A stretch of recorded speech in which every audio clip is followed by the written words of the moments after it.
Friends, இன்னைக்கு நம்ம பார்க்க போற வீடியோ என்னன்னா, பாலக்கீரை பூரி எப்படி செய்யறதுன்னு பார்க்கலாம். அதுக்கு முதல்ல நம்ம பாலக்கீரை ஜூஸ் ரெடி பண்ணிக்கணும். பாலக்கீரைய பீசஸா எடுத்து அதை சுடு தண்ணியில போட்டு ஒரு 5 மினிட்ஸ் வேக விட்டு, ரொம்ப தண்ணி சூடா இருக்க வேண்டாம், மீடியம் ஃப்ளேம்ல வச்சு 5 நிமிஷம் கீரையை உள்ள போட்டு மூடி வச்சுட்டு 5 நிமிஷம் ஊற விட்டுருங்க. அதுக்கப்புறமா சூடு ஆறினோடனே அந்த கீரையை எடுத்து மிக்சர் ஜார்ல போட்டு நல்லா கிரைண்ட் பண்ணி இந்த மாதிரி ஜூஸா எடுத்து வச்சுக்கோங்க. கோதுமை மாவு தேவையான அளவு எடுத்துக்கோங்க. உப்பு, பால், இதெல்லாம் தான் நம்ம பாலக்கீரை பூரி செய்யறதுக்கு தேவையான பொருட்கள். இப்போ நம்ம எப்படி செய்யறதுன்னு பார்க்கலாமா?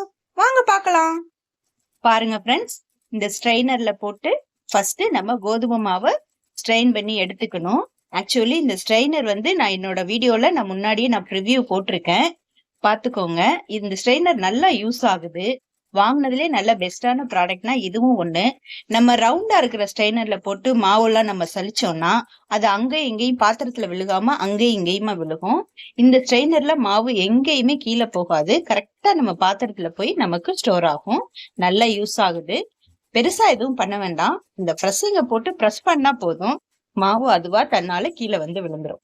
இந்த மாதிரி நமக்கு தேவையான அளவு மாவு எடுத்து நம்ம ஸ்ட்ரெயினர்ல போட்டு சலிச்சு எடுத்து வச்சுக்கணும். இதுதான் முதல் ஸ்டெப். மாவு சலிச்சு எடுத்ததுக்கு அப்புறமா தேவையான அளவு உப்பு சேர்த்தரணும். அதுல உப்பு சேர்த்ததுக்கு அப்புறமா நம்ம ரெடி பண்ணி வச்சிருக்கிற இந்த பாலக்கீரை ஜூஸ நம்ம அந்த மாவுல சேர்த்தரணும். பாருங்க, சேர்த்தாச்சு. சேர்த்து நல்லா மிக்ஸ் பண்ணிக்கணும்.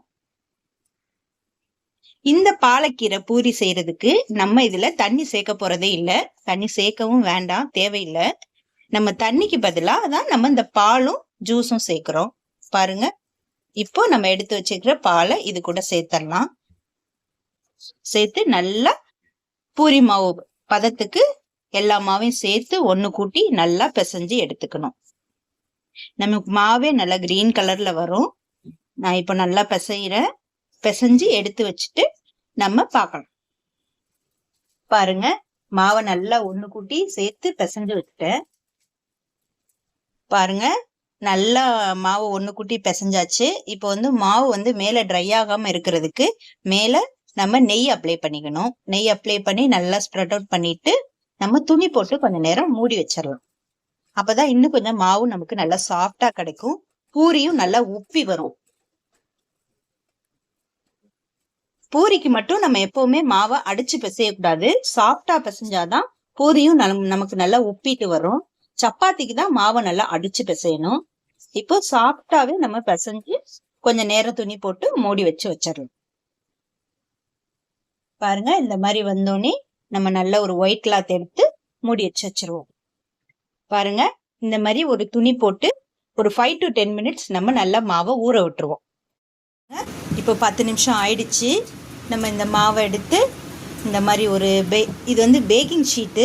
இந்த ஷீட்டு நல்லா யூஸ் ஆகுது. இந்த ஷீட்டில் மாவு ஒட்டவே ஒட்டாது, அதே மாதிரி நம்ம தேய்க்கிற ரோலர்லையும் ஒட்டாது, நமக்கு ஈஸியாக இருக்கும்.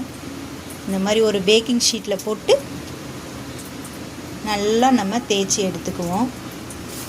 இந்த ஷீட் நல்லா யூஸ் ஆகுது.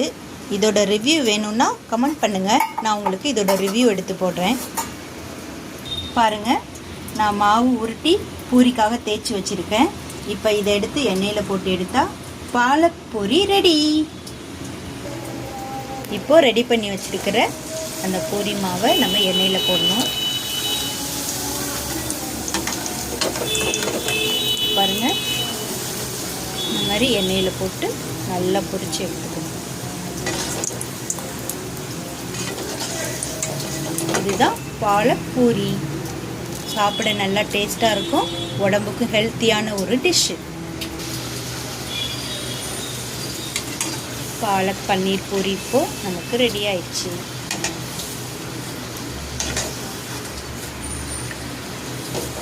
இது நம்ம பாலக்கீரையில் செஞ்சதுனால உடம்புக்கும் நமக்கு ஹெல்த்தியாக இருக்கும். பாலக் பூரி இப்போ ரெடி.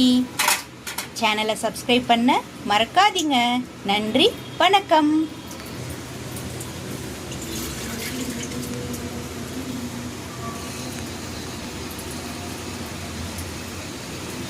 சாப்பிட ரொம்ப டேஸ்டான பாலக் பூரி வித்